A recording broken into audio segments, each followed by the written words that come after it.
En un bosque espeso y de un intenso color verde, cientos de hombres caminaban descalzos durante las horas más frías de la noche, rajando con un pequeño cuchillo la corteza de los árboles. En 5 segundos dan unos pasos, se agachan, se incorporan y dejan hecho un corte en la corteza del árbol. Esto les lleva como máximo 15 segundos y así, cada 20 segundos más o menos, un hombre llega al árbol siguiente mientras en la fila de al lado otro hombre hace lo mismo y en cientos y cientos de metros, cientos de hombres descalzos, vestidos de tela, avanzan con una linterna en una mano y el cuchillo en la otra, haciendo cortes en las cortezas. Empieza entonces un lento goteo. Parece leche, pero no es leche, es látex.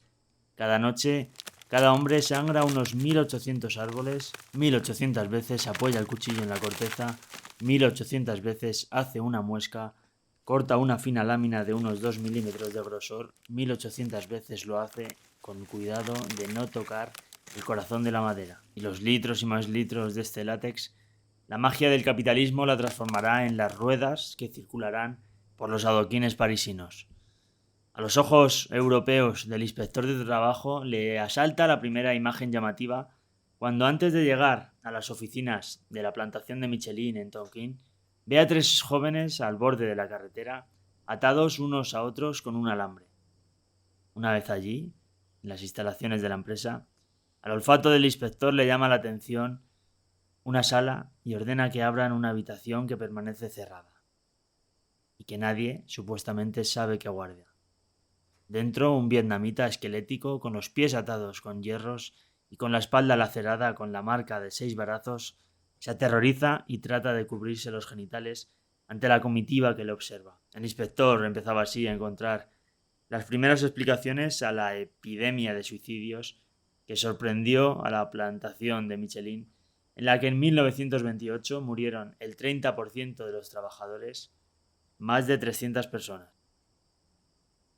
Y ahora nos trasladamos a finales del siglo XIX, principios del XX, en un vídeo que está fechado entre 1899 y 1900 y que fue grabado por la empresa de los hermanos Lumière, los pioneros del cine. Y en él vemos a esta mujer que parece divertirse lanzando monedas a niños en Indochina, en la actual Vietnam.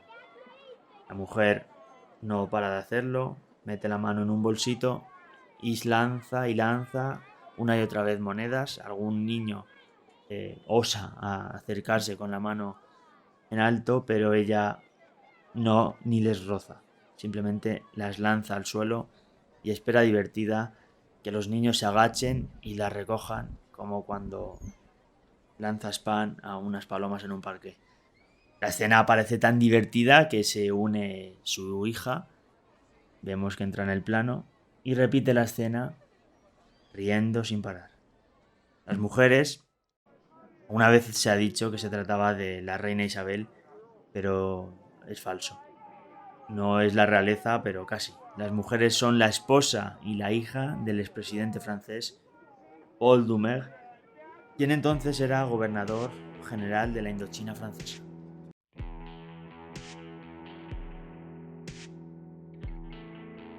La guerra de Vietnam y la oposición a ella supuso un grito generacional tan atronador en Estados Unidos que resonó en todo el mundo. Tanto fue el impacto en el cine y la música de la participación y derrota yanqui que gran parte de la población ha olvidado que antes de la entrada americana la zona estuvo bajo control francés, la conocida como Indochina francesa. Una de las producciones más recordadas sobre el conflicto, Apocalipsis Now, de Francis Ford Coppola, recordaba brevemente la presencia gala en una de las escenas de la cinta cuando el personaje interpretado por Martin Sheen, el capitán Benjamin L. Villard, llega a la plantación francesa y observa atónito a los empresarios franceses negándose a abandonar su empresa.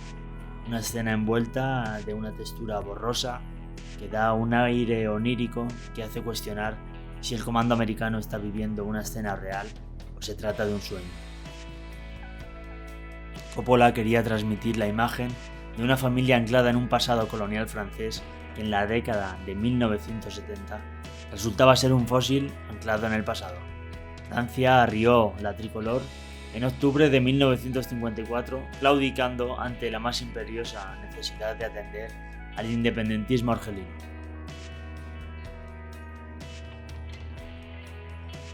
En una salida honrosa, Bouillard muestra el cinismo de todas las personalidades que conformaban el entramado colonial en Indochina: banqueros, empresas como Michelin o políticos patrioteros que se daban golpes en el pecho en el Parlamento mientras enviaban a la muerte a miles de hombres a sabiendas que era una tierra perdida. Como dice el escritor, el ejército no combatía por una simple avanzadilla perdida en la selva ni por algunos colonos franceses dispersos. Y la batalla de Caoban debería nombrarse como la batalla de las minas de Tein de Caoban. Los soldados, la mayoría de ellos también de origen colonial, no peleaban por el bienestar y protección de unos colonos franceses, sino por los intereses comerciales de empresas industriales que mantenían a la población local en un régimen de esclavitud. Y ahora viajamos hasta el final de la presencia colonial francesa en Indochina. Sabido ya que iban a perder el territorio, Estados Unidos estaba realmente preocupado, como así demostró con ayuda militar y posteriormente con la propia participación en el país. Estaba preocupado por la presencia y por el auge del comunismo en la zona. Así que nos trasladamos hasta París, finales de esta presencia colonial francesa, y en un despacho se reúnen el secretario de Estado de Estados Unidos, John Foster Dulles, un siniestro personaje especialista en derrocar gobiernos e instaurar dictaduras. Y por otro lado tenemos al ministro de Asuntos Exteriores francés, Georges Bidault, y en esta visita relámpago del americano a París, Bouillard recoge una escalofriante escena. El secretario de Estado de Estados Unidos pregunta: ¿y si le diera dos? ¿Dos qué?, responde el ministro de Asuntos Exteriores francés. 2 bombas atómicas. Estados Unidos estaba sugiriendo al gobierno francés lanzar 2 bombas atómicas sobre Vietnam. Francia lo rechazó y poco después arrió la tricolor de la Indochina francesa. Volvemos a la obra de Bouillard. Nos señala que parecerá curioso, pero no había ni hubo nunca ningún colono francés establecido en Caoban.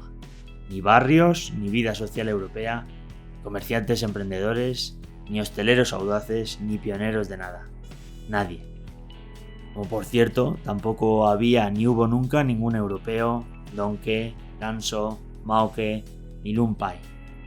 Lugares en los que murieron miles de soldados franceses y muchos más miles de soldados vietnamitas en la lucha de un territorio en la que no había colonos franceses que defender. Bouillard narra con soltura y atiza párrafos en la memoria de gigantes de las finanzas como el Crédit Industriel et Commercial o el Crédit Lyonnais.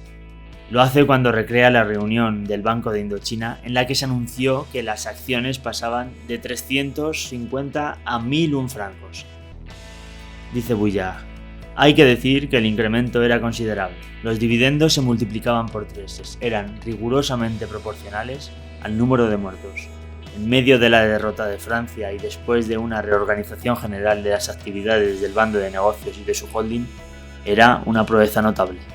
Con la retirada francesa de Indochina quedó demostrado que aquella salida honrosa que buscaban las élites francesas solo había sido un enorme derramamiento de sangre y recursos. La síntesis de Bouillard llega hasta la última página con una breve nota.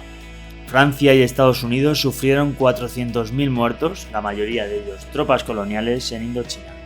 Por parte de los vietnamitas, la guerra causó 3,6 millones de muertos, tantos como franceses y alemanes durante la Primera Guerra Mundial.